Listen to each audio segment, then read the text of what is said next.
You have been just one of the powerhouses in the unwoke space, the anti-CRT space. I mean, you've been out there every single day. Like you talk to everyone, you help parents all the time trying to explain what's going on. Can you tell us a little bit about some of the activism that you've been engaged in over the past couple of years? Well, originally, it was just the CRT, because that was what was being pushed the most in the beginning. And it, like I said, that was with my son. But my son didn't want to answer the gender identity questions, and he did not want to talk about his sexual orientation. Those were the questions that he didn't want to have answered. He didn't want to answer them. I did not even ask him those questions because it's none of my business. He'll Hmm. tell me when he's ready. So that aspect of the gender ideology stuff came later. But I did spend quite a lot of time with No Left Turn in Education, working with them and working with parents that would come to us. I saw Dr. Elena Fishbein on Tucker Carlson, and our first lawyer, John O'Brien, he saw her on Tucker Carlson as well. And I think that that was very fortuitous, us being able to connect with each other through Dr. Fishbein. Um, and when the two of us went on Tucker Carlson, we both thanked him for having his show, because he was the catalyst for us being able to find one another. Had we not seen each other had we not seen Dr. Fishbein on his show, we might not have connected. But going into Zooms and people reaching out to us in emails and through our DMs on Twitter and Facebook, our Facebook pages and stuff like that with No Left Turn in Education. That was how I was able to, activate parents. One of the hardest parts of all of this is the parents being afraid and being just paralyzed with fear and not doing anything about their situation because they're too afraid of the repercussions of what's going to come if they speak out.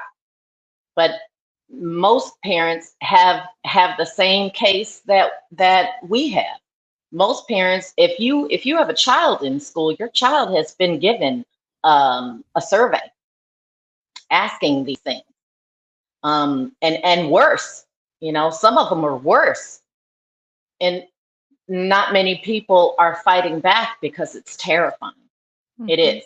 It's terrifying, and it is costly, and it's all encompassing. I mean, there you spend days and weeks of worrying about the outcome of this situation because it's not easy, and it's not easy for anyone involved. Hmm. So parents are afraid. And what I've been doing over the course of the last 2 years is to tell parents that they don't have to be afraid. Our federal government is supposed to be afraid of us, not the other way around. Yeah. Yeah. And that's what, getting kind of to the crux of what I wanted to talk about, because I think that, a lot of people who, watch shows like this, or they're on Twitter and they're following what's going on in the schools, it can be easy to think that activism comes from like a major organization, or activism might come from the Republican Party, or it might come from, media outlets like the Post Millennial or any of these things. And really, like, the most effective activism in terms of fighting back in the schools, at least in my opinion, is by reaching out to people in the real world, getting them to go to school board meetings, getting them to do FOIA requests, getting them to do kind of all the boring stuff that actually makes them more visible in their own little small communities, not in the big stuff, or not on Twitter or any of that. And I think that, for people like you and people like me that are kind of trying to do stuff in the real world, it can sometimes be incredibly frustrating with the well, I don't want to care, I'll say lack of support that we might get from places that we would expect would support us. Has that been your experience? Yeah, I mean, you know, for everybody that I've spoken with, one of the first questions is well, isn't so and so going to? No, they're not, honey. No, they're Isn't not. so and so going to do something, or this person is doing something, or that person is doing something? No, No. you don't. When we think about who is supposed to handle, quote unquote, handle this stuff, that would have been places, that would have been organizations like the ACLU, but they're captured. So who do you go to when everything is captured? You go to the people, and the people are the ones who are supposed to fight back. Because unfortunately, you know, this culture war is not part of our government. This whole thing, what we're doing in fighting back against indoctrination, fighting it back um, against the tyranny. It's not something that can be legislated. It's not something that can be that we can affect policy over. This is something that has to start with ourselves. And we have to understand, each person has to understand that they have to be actively unwoke and doing their part. And if that means that you're going to have to file a lawsuit to fight for your rights, then that's what you're going to have to do. A long time ago, we used to send people off to war to do that stuff. But what happens when the war is at home? What happens when the people that you're fighting against are the people who are governing you, or the people who are supposed to be organizations that are supposed to be protecting you?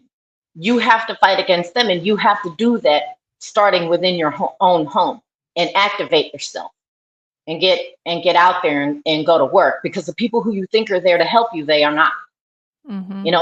There's all kinds of blue check influencers are following me, but they're not helping me.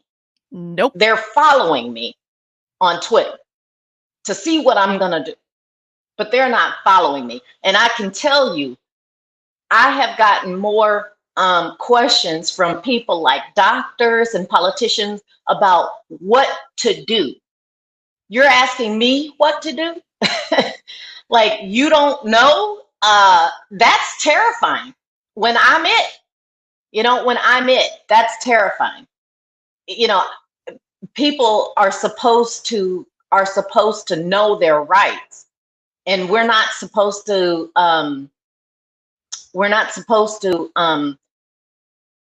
rely on anyone else to come and save us. That's what part of what being an American is all about.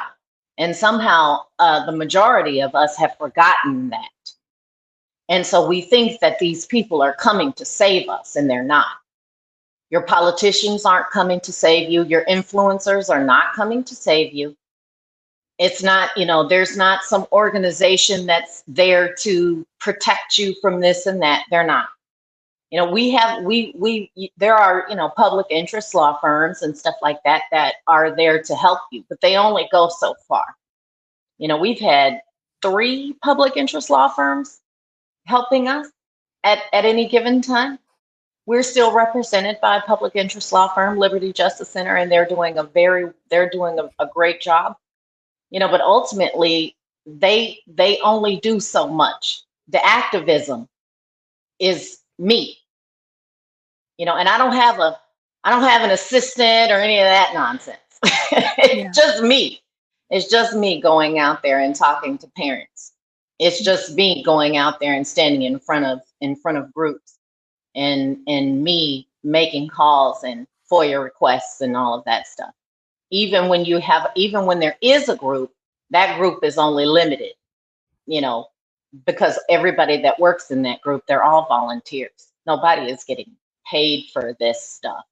The most important things that are being done by volunteers, by people just like me, who are working behind the scenes, people just like Nicole Salas or Billboard Chris. Those are the kinds of people who are really making real changes and reaching out into culture.